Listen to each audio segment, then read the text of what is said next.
جی تمام حلالیوں موالیوں عزاداروں ماتمیوں کو میرا یا علی مدد۔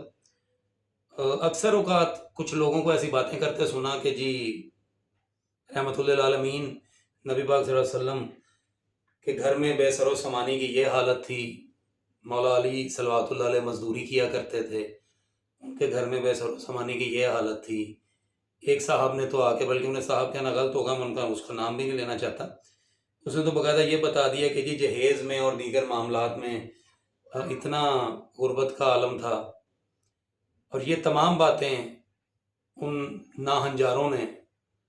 ان سرداروں کے بارے میں کیں کہ جن کے لیے اللہ نے یہ کائنات بنائی ہے، اور وہ اس کائنات کے تمام خزانوں کے مالک ہیں، ان کی مرضی کے بغیر اللہ کسی کو نہیں نوازتا۔ تو دور بڑا سخت ہے، میں کوئی شاعر یا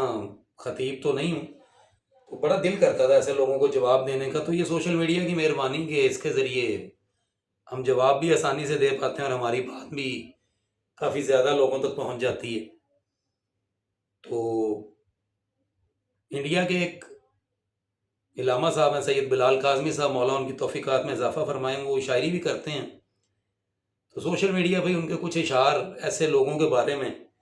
جن کی نسلیں نسل در نسل آل محمد کا دیا ہی کھا رہی ہیں، لیکن آل محمد کا احسان ماننے سے آ رہی ہیں، تو ان کے کچھ اشعار میری نظروں سے گزرے جو میں آپ لوگوں کے گوش گزار کرنا چاہوں گا، اور بڑا کمال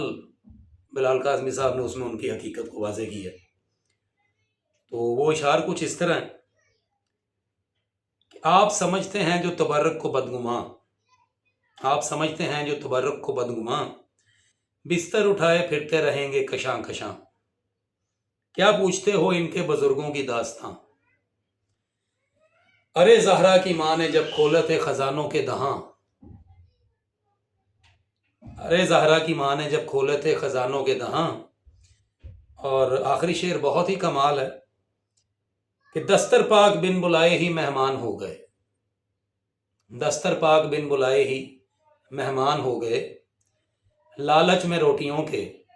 مسلمان ہو گئے۔ ہر دشمن اہل بیت پر،